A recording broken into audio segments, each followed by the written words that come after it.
The message came from deep space on a Tuesday morning. It traveled across the dark emptiness between stars, carrying words of death and conquest. The Valoran Empire, rulers of 17 star systems, had finally turned their eyes toward Earth. Emperor Draxel sat on his throne made of black crystal. His body was tall and thin, covered in shining scales that changed color with his mood.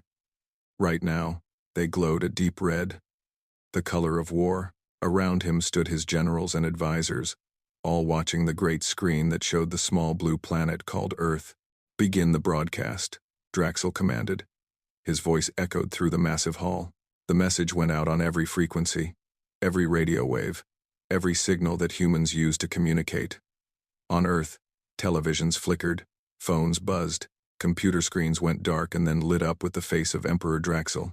"People of Earth," the Emperor said, "I am Draxel, ruler of the Valoran Empire. We have watched your planet for many years. We have studied your people, your wars, your weapons, your weaknesses." He paused, letting his words sink in. "You have 30 rotations of your planet to surrender completely. Give us your world, your resources, and your service. If you refuse, we will take them by force. There will be no mercy. There will be no negotiation. This is your only warning." The broadcast ended. Across the galaxy, the Valoran command ships powered up their weapons. 12,000 warships began their journey toward the small blue planet. The Empire had conquered 42 species before humans. They expected this conquest to be easy. They were wrong. In the coastal city of Busan, South Korea, a small cafe sat on a quiet street corner. The morning sun came through the large windows, making warm patches of light on the wooden floor. The smell of fresh coffee filled the air. It was a peaceful place, the kind of place where time seemed to move slowly. A man named Taeho sat at his usual table by the window. He was in his late 50s, with gray hair cut short and a calm face that rarely showed strong emotion.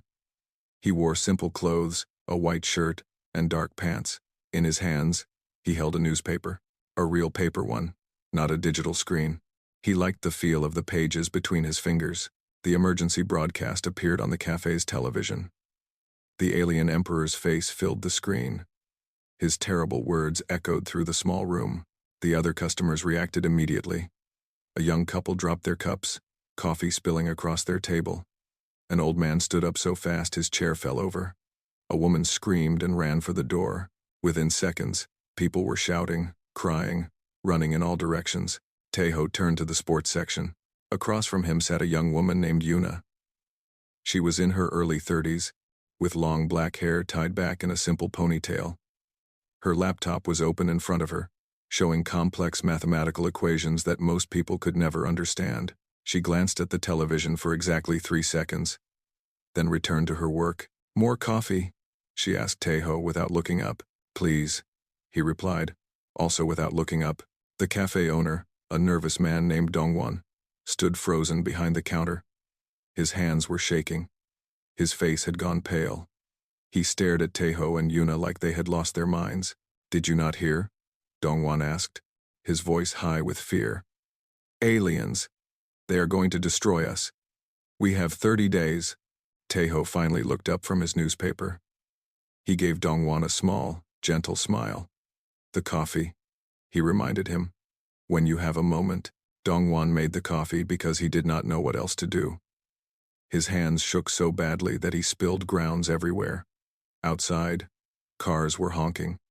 People were running through the streets. Somewhere in the distance, sirens began to wail. Inside the cafe, Taeho read an article about a local baseball team. Yuna typed numbers into her computer, high above Earth, hidden in the darkness of space.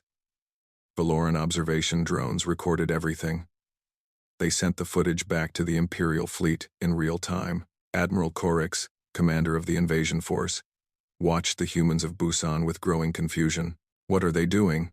he asked his tactical officer. "They appear to be continuing their daily activities, Admiral. That is impossible. We declared war. We threatened their extinction." The tactical officer checked his readings again. The broadcast was received. "We have confirmed that every human communication device displayed our message. They heard us, Admiral. They simply do not seem to care." Admiral Korix had conquered 11 planets. He had seen species beg for mercy.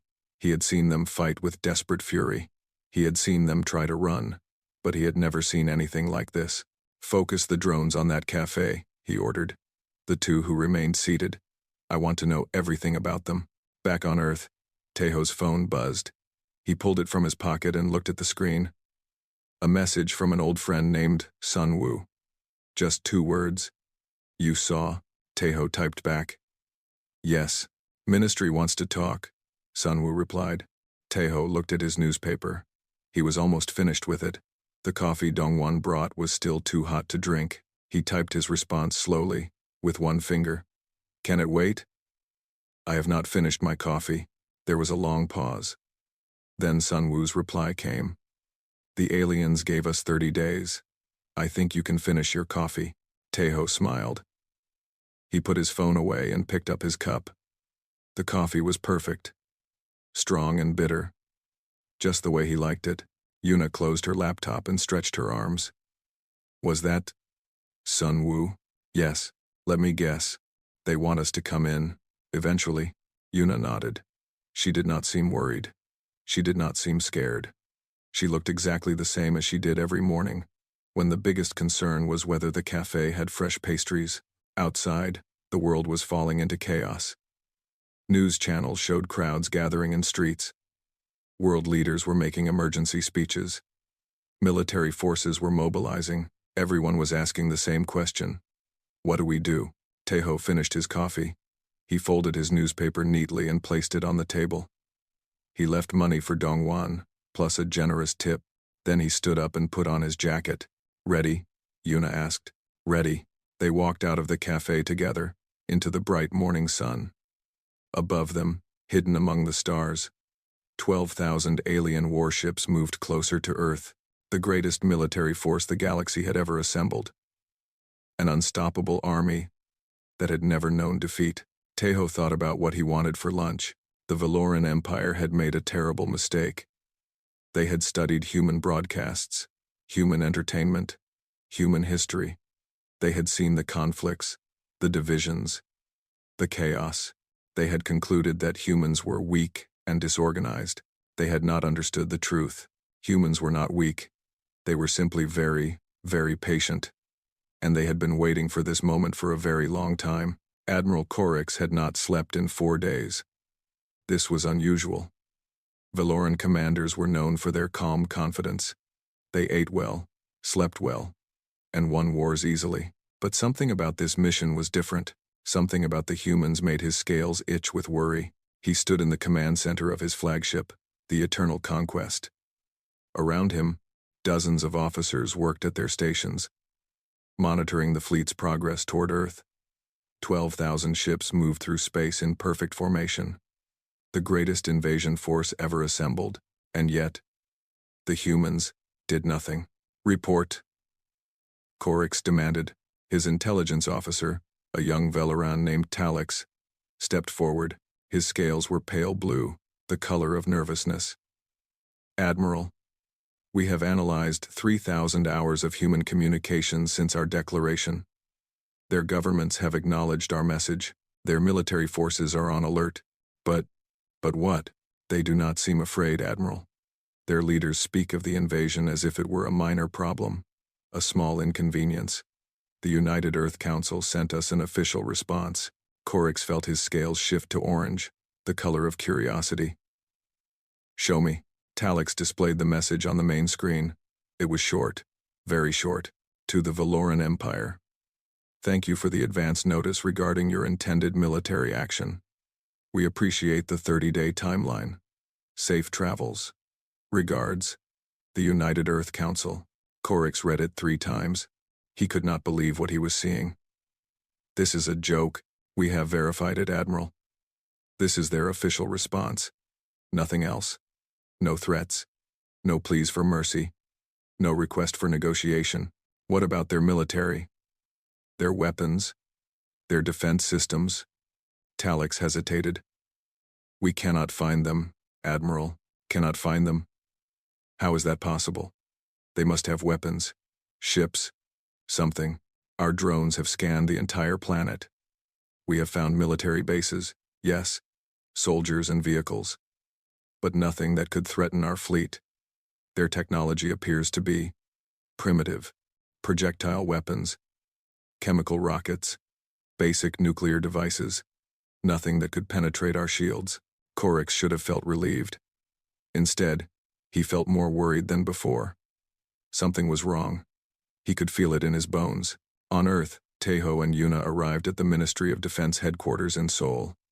The building was busy with activity. Officers ran through hallways. Phones rang constantly. Large screens showed news from around the world. Their old friend Sun Wu met them at the entrance.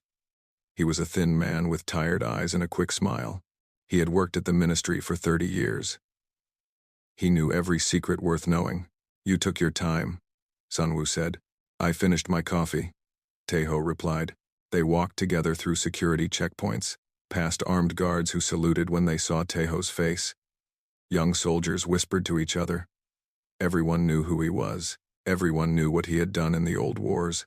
"How bad is it?" Yuna asked. "Not bad at all," Sun Wu said. 12,000 ships, standard Valoran fleet composition. Nothing we have not planned for. They entered a large conference room. Waiting inside was General Hana. She was a small woman in her 60s, with silver hair and sharp eyes that missed nothing. During the last corporate war, she had commanded the forces that ended the conflict in 17 days. She was considered the greatest military mind in human history. "Tejo," she said, standing to greet him. "It is good to see you. I wish it were under better circumstances. I was enjoying retirement," Tejo said. "Good coffee, quiet mornings, newspapers. You will have them again soon. This will not take long." Hana activated a holographic display. It showed the Valoran fleet, moving through space like a swarm of metal insects. 12,000 ships, each one larger than any human vessel the aliens had observed. "They are 10 days away," Hana explained. "They are taking their time. They want us to see them coming. They want us to be afraid." "Are we afraid?" Yuna asked. Hana smiled. It was not a warm smile. "We have been waiting for this moment for 80 years. Since we first detected their signals. Since we first understood that we were not alone in the universe." She changed the display. Now it showed Earth, but different, hidden beneath the surface. Inside mountains and under oceans were facilities that appeared on no map. Weapons that existed in no database. Ships that had never been seen by human eyes outside of the highest security clearances. The quiet preparation, Hana continued. 8 decades of secret work. Every major nation contributed. Every generation added something new. We built it all in secret, hiding our true capabilities from every scanner, every satellite, every alien observer. Tejo studied the display. He had helped design some of these systems. He had trained the soldiers who would operate them. But even he was surprised by how much had been built since his retirement. "Why?" he asked. "Why keep it secret? Why not show them our strength?" Hana's eyes grew hard. "Because the universe is full of hunters.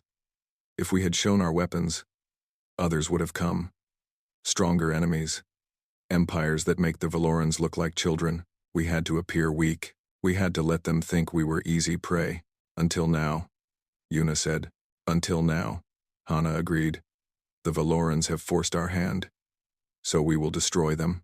And then we will let the rest of the galaxy see what happens when you threaten Earth." Far away, on the Eternal Conquest, Admiral Korix received a new report. His scouts had reached the edge of the Sol system. They had scanned everything. The asteroid belt, the moons of Jupiter, the frozen worlds beyond Neptune. They found nothing. No hidden bases. No secret fleets. Just rocks and ice and empty space. "Perhaps we were worried for nothing," Talek said. "Perhaps the humans truly are primitive." Korix wanted to believe it. He wanted to believe that this would be another easy conquest, another victory to add to his record. But his instincts told him something different. "Double the forward scouts," he ordered. "I want continuous scanning. Every asteroid, every moon, every piece of debris. If something is hiding out there, I want to find it before it finds us." The scouts moved deeper into the system. They passed the orbit of Neptune, then Uranus. They scanned and searched and found nothing. On Earth, Tejo stood in front of a window, looking up at the night sky. Somewhere out there, an alien army was coming to destroy his world. His home. Everything he loved. He did not feel afraid. He felt something else. Something he had not felt in many years. He felt ready. "What are you thinking?" Yuna asked, standing beside him. "I am thinking about my newspaper," Tejo said. "I never finished the crossword puzzle." Yuna laughed. It was a real laugh. Warm and genuine. "You can finish it after we win." "Yes," Tejo agreed. "I suppose I can." The stars continued to shine. The alien fleet continued to approach, and humanity continued to wait, patient and silent, like a trap waiting to close.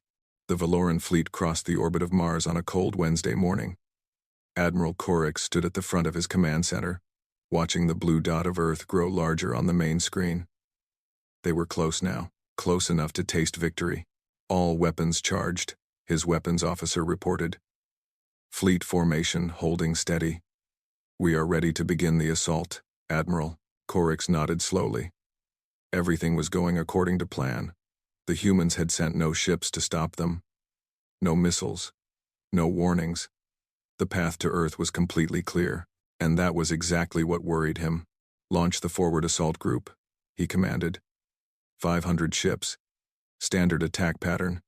I want to test their defenses before we commit the full fleet. The forward ships broke formation and accelerated toward Earth. They were the fastest vessels in the fleet, equipped with the most advanced weapons. Each one could destroy a city in seconds. 500 of them could turn a planet into ash. On Earth, deep beneath the mountains of Gangwon Province, General Hana watched the enemy approach on a massive display screen. The underground facility was enormous, carved out of solid rock over decades of secret construction. Thousands of soldiers and technicians worked at their stations, calm and focused. Tejo stood beside her, his hands folded behind his back. He had changed into a military uniform, though it felt strange after so many years.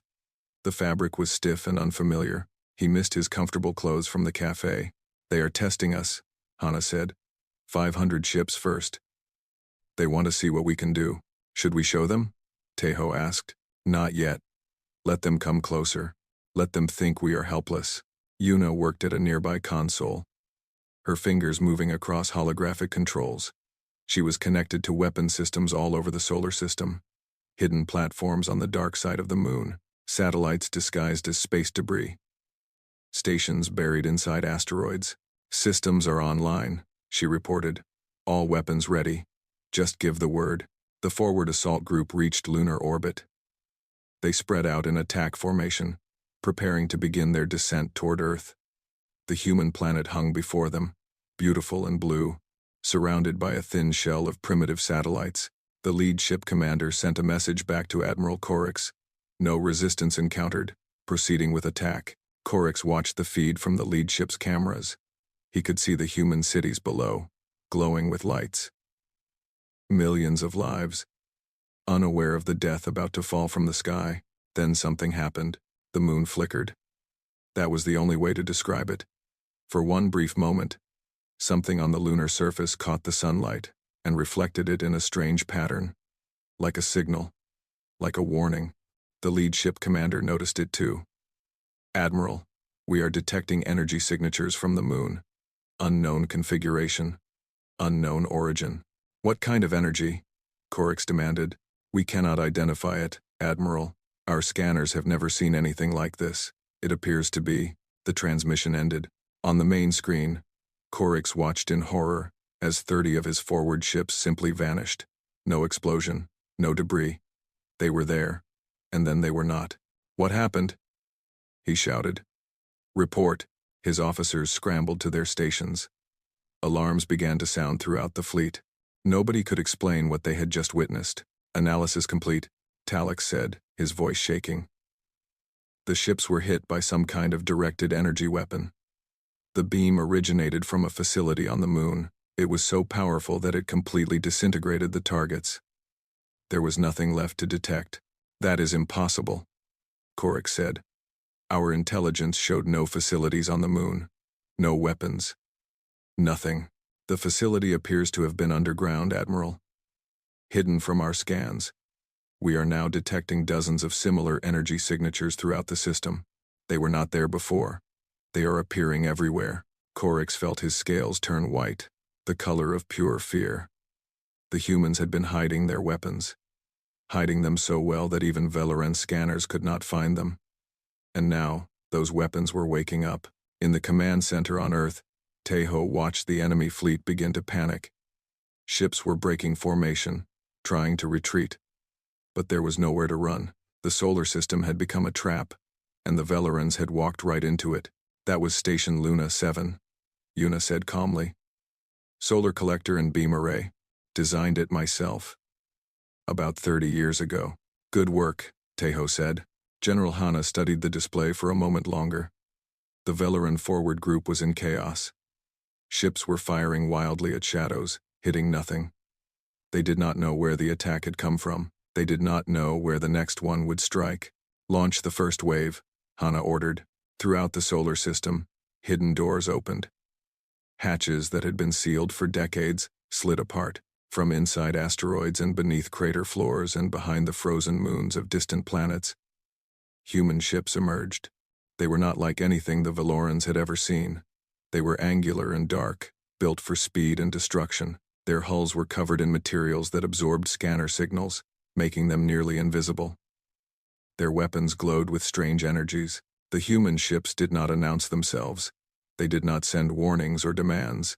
They simply attacked. Admiral Korix received reports from across the fleet. Ships were being destroyed faster than he could count them. The humans were everywhere and nowhere. They struck from blind spots, from impossible angles. They seemed to know exactly where every Velaran ship would be before it got there. How are they doing this? Korix demanded. How do they know our positions? Unknown, Admiral. They appear to have complete tactical awareness. Every move we make, they predict. Every formation we attempt, they counter. In the underground command center, Tejo allowed himself a small smile. He had helped develop the tactical AI that controlled the human fleet. It had been learning Valoran battle patterns for 80 years, studying every recorded conflict, every strategy, every weakness. By now, it knew how Valoran commanders thought better than they knew themselves. Forward group destroyed, an officer reported. Enemy fleet is retreating toward the outer system. Let them run, Hana said. For now, Tejo looked at the display. The Valoran fleet was still massive, still powerful, but it was no longer confident. The ships moved erratically, scared animals looking for safety that did not exist. They will regroup, he said. They will try again. Yes, Hana agreed. And when they do, we will teach them another lesson. Far away, on the Eternal Conquest, Admiral Korix struggled to understand what had happened. In less than 1 hour, he had lost over 300 ships. His forward assault group was completely destroyed. His fleet was in disarray, and the humans had barely begun to fight. He sent an emergency message to Emperor Draxel. The humans were not unprepared. They were waiting. Request immediate reinforcements. The reply came quickly.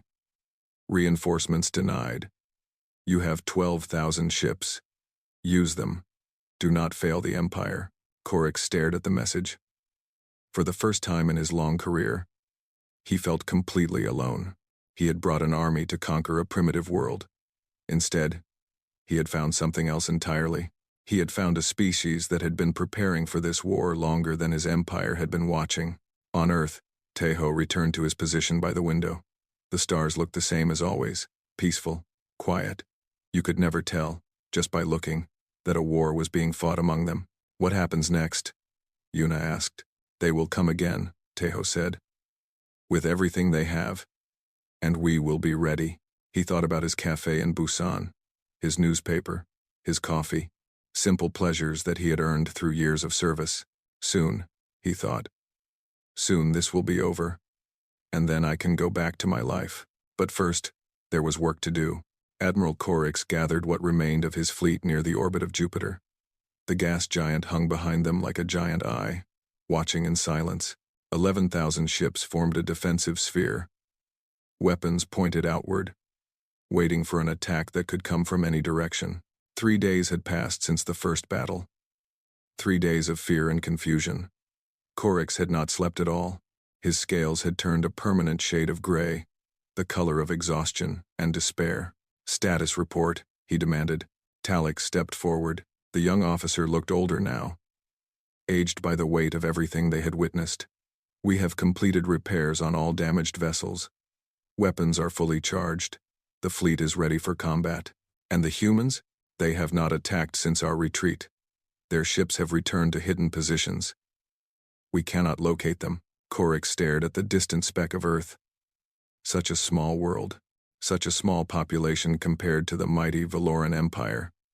And yet, those small people had done something no other species had ever done. They had made him afraid. "We will attack with the full fleet," Korix announced. "No more testing. No more caution. We will overwhelm them with pure numbers. Even their hidden weapons cannot destroy 11,000 ships at once." His officers exchanged nervous glances. Nobody believed this plan would work. But nobody dared to say it. The fleet began to move. On Earth, General Hana received the report with calm interest. She studied the enemy formation on her display, noting their speed, their pattern, their spacing. "They are desperate," she observed, "coming at us with everything they have. Can we stop them all?" Sunwoo asked. He stood nearby, watching the screens with worried eyes. Even after all the preparation, all the planning, seeing 11,000 enemy ships heading toward your home was terrifying. "We can do more than stop them," Hana said. "We can end this." She turned to Yuna, who sat at the primary weapons console. "Initiate Phase 2. Yuna's fingers danced across the controls. Across the solar system, systems that had been waiting in silence began to wake. Weapons so powerful they could crack moons.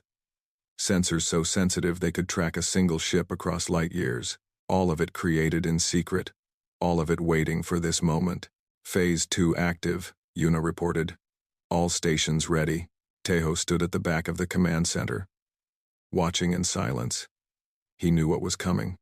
He had helped design parts of it. But knowing and seeing were different things. The Valoran fleet passed the orbit of Mars. They were moving fast now, eager to reach Earth before the humans could prepare. They did not understand that the humans had been prepared for decades. "Now," Hana commanded. The sun flickered, not the real sun. Not exactly, but near Mercury.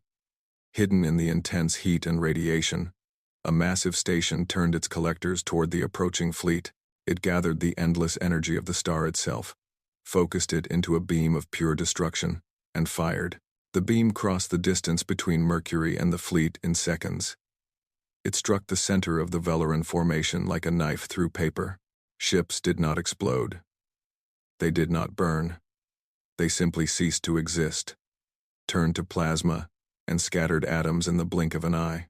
800 ships died in that first shot. Korix screamed orders from his command center. "Scatter. Break formation. Do not let them target us." The fleet obeyed, ships flying in all directions. But it did not help. Human vessels emerged from nowhere, striking isolated ships with surgical precision. Missiles launched from hidden platforms on distant asteroids. Energy beams cut through hulls like sunlight through fog. "Admiral," Talix shouted, "we are taking losses across all sectors.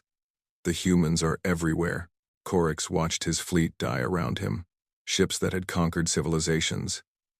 Ships crewed by soldiers who had never known defeat. They were being destroyed like toys.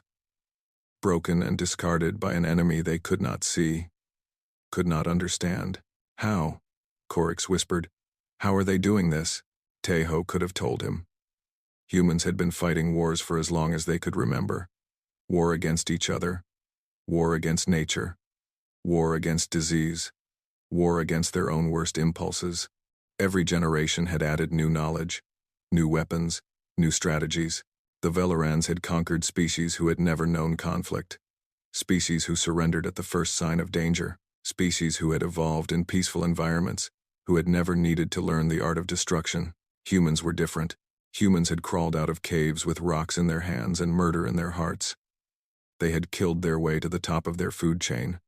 They had killed each other in wars that lasted centuries.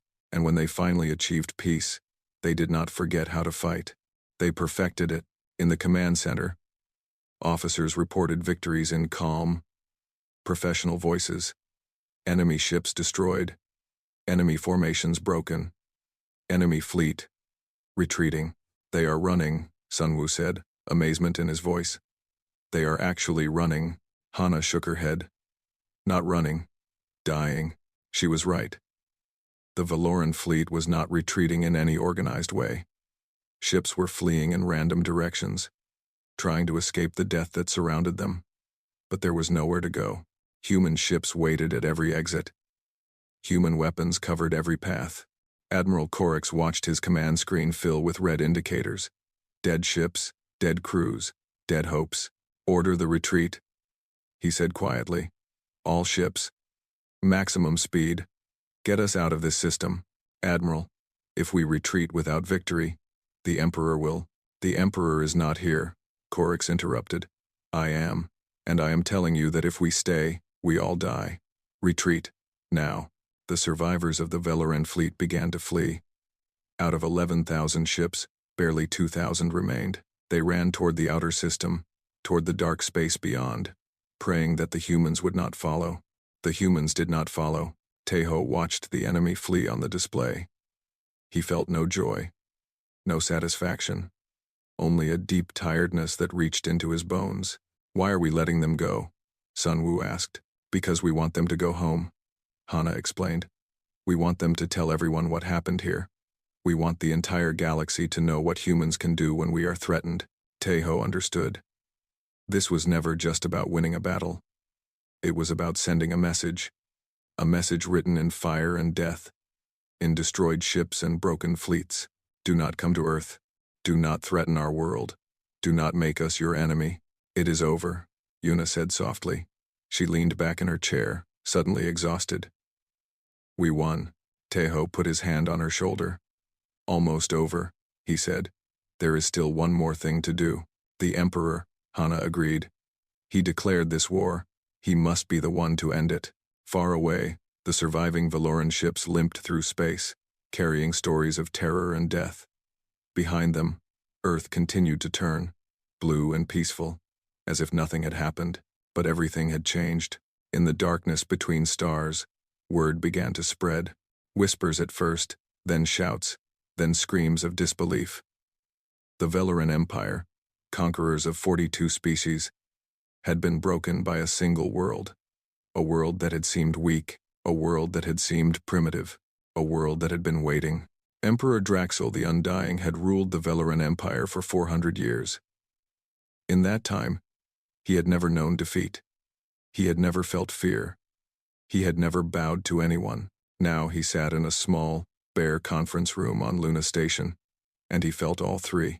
The journey from his home world had taken 5 days. 5 days of shame, traveling through space that should have belonged to him, passing the wreckage of his own fleet. The debris fields stretched for millions of kilometers, broken ships, frozen bodies, the remains of an army that had believed itself invincible. Across the table sat a human. Just one human. An old man with gray hair and tired eyes, wearing simple civilian clothes. He had a newspaper folded in his jacket pocket. He looked like someone's grandfather. Not a warrior, not a conqueror, but Draxel knew better now. He knew what humans were. You destroyed 9,000 of my ships, Draxel said. His voice was quiet, stripped of its usual arrogance. In 72 hours, the human, whose name was Teo, nodded. You declared war. We responded. We have conquered 42 species. We have ruled this region of the galaxy for 1,000 years. How is this possible? Taeho considered the question carefully. Behind him, standing by the window, was a young woman named Yuna. She watched Earth rise over the lunar horizon, its blue surface glowing with life. She did not speak. She did not need to. You made a mistake, Taeho said finally. You studied our broadcasts, our entertainment, our history. You saw our wars, our conflicts, our divisions. You concluded that we were weak and disorganized. We were wrong. Yes, You were wrong. Teho leaned forward slightly.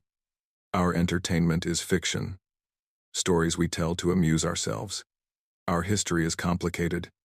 Yes, we have fought many wars among ourselves, but that is exactly why you should have been afraid. Draxel's crystalline scales had lost their color. They were dull now, almost gray. The light that usually burned within him had faded to a dim glow.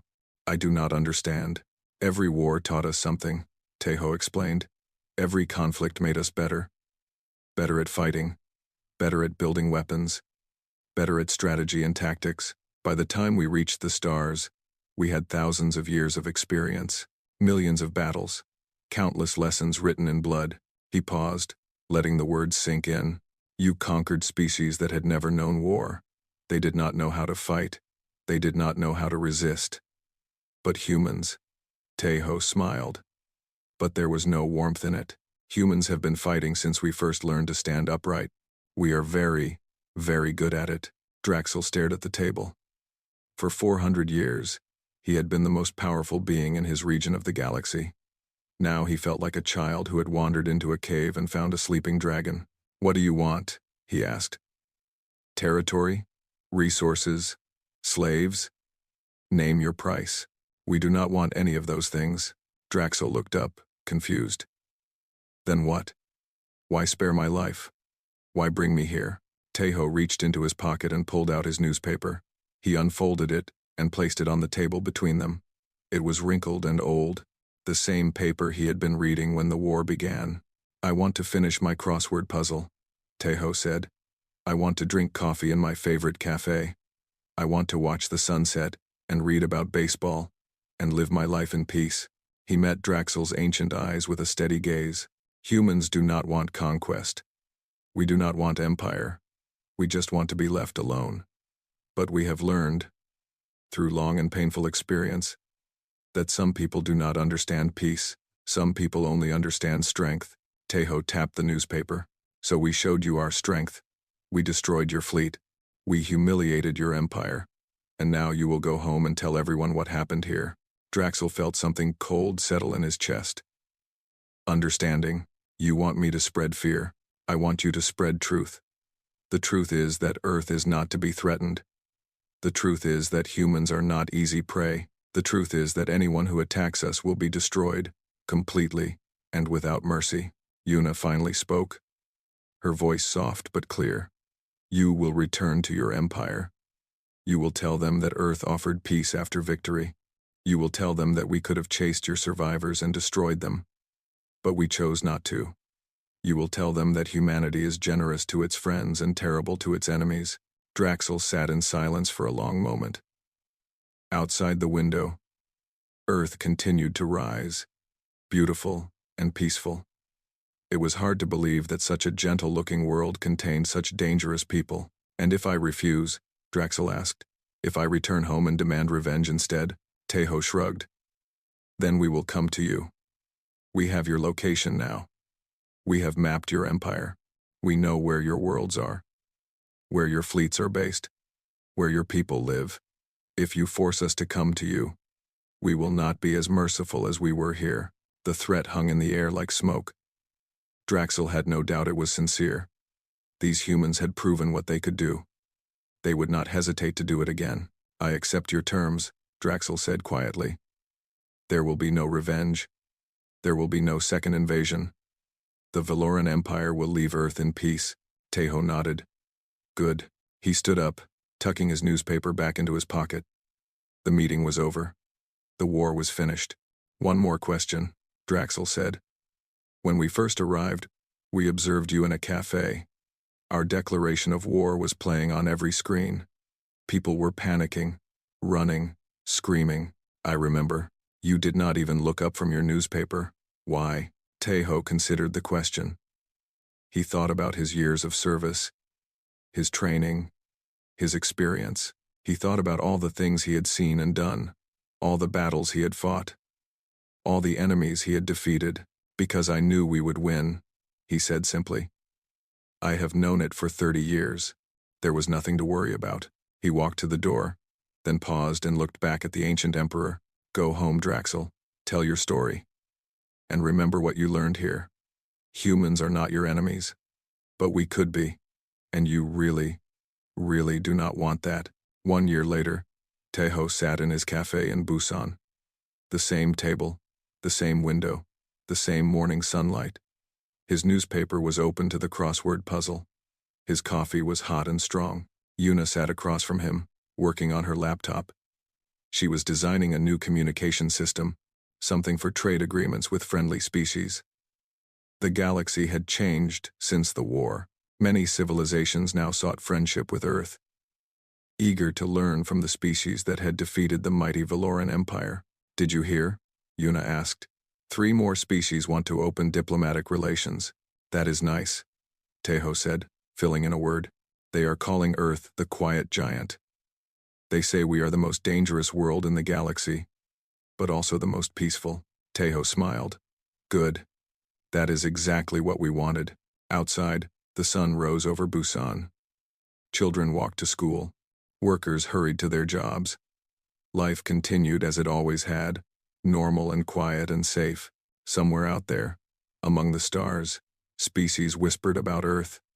They told stories of the war, of the terrible power that had crushed the Valoran fleet. They warned their children to never anger the humans.